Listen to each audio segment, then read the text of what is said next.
amazing. I was thinking back to 2011 too, and it's like, it was the city tour year, right? We did like, I think that was the year we moved to Rio. We had New York, and we had The Search was in San Francisco as an Ocean Beach. And yeah, I think that's right. I got to Ocean Beach, and I was actually, I think I made the final. I made the final with Gabriel. It was the first time I'd actually surfed against him. Was it 17? He was 17 years old then? Huh? Yeah, that was the mid-year rotation year, right? He won 2 out of the 5 events when he got on or whatever.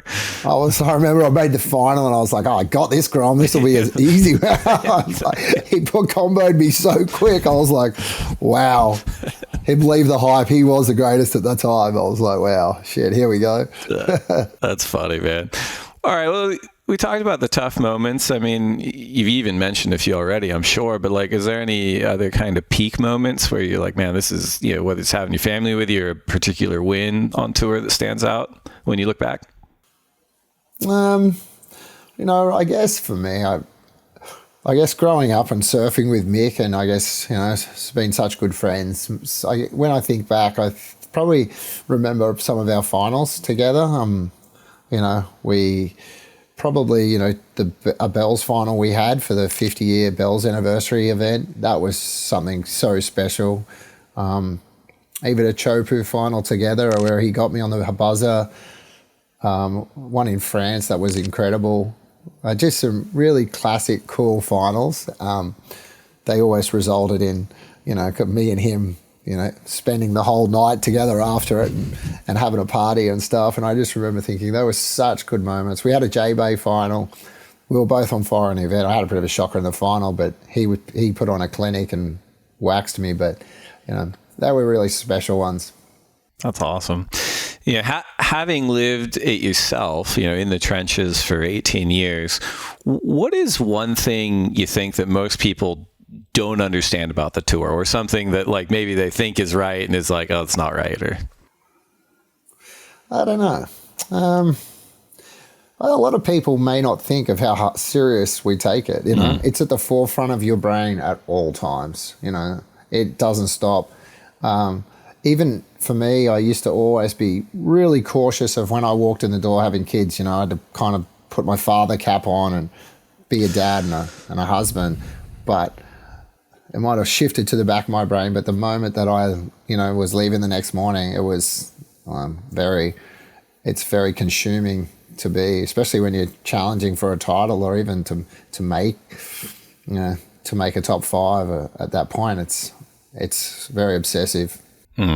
Yeah, no, that's a really good one to call out. There's always this bullshit about how you particularly were so stylish that everything you did looked too easy, and subsequently you were consistently underscored. Now, I'm not saying it's bullshit in the sense that it wasn't true necessarily, but of all the things to be world class at, and style is kind of the thing that people hang on you as the one that holds you back. Like, what was your take on that whole narrative at the time, and has it changed, years later?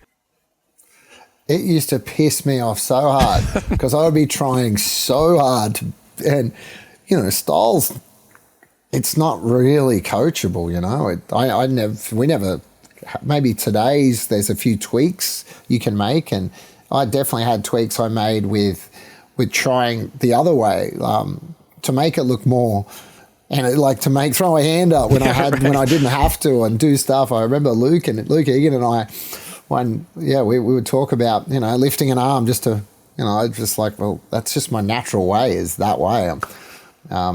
It's really hard to coach style. But for me, it used to really annoy me when someone said, oh, you're making it look too easy on that wave. I'm like, I was just trying my hardest I ever have. Right. Yeah. I mean, academically, I kind of get it, where people are like, well, it's not his fault, but it does look easy because he's so composed. But you don't need me to gas you up, but like literally every time I have this conversation with like a high IQ surfer, a tour surfer, and they just are like, the fact that he is so composed and he's pushing so hard, this is the most difficult surfing you could possibly do. And so I guess in that sense, you become kind of the surfer, but I'm sure if it's seeping into the judges, you're like, God damn it. Like, I'll just wave my arms around and get another 2 points or something. Yeah, exactly. Force a last turn and throw a pizza up and make it look exciting. And intentionally mistime a section or something. So.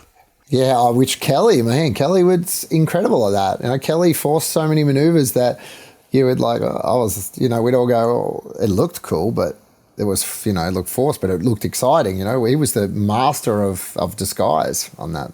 Big showman.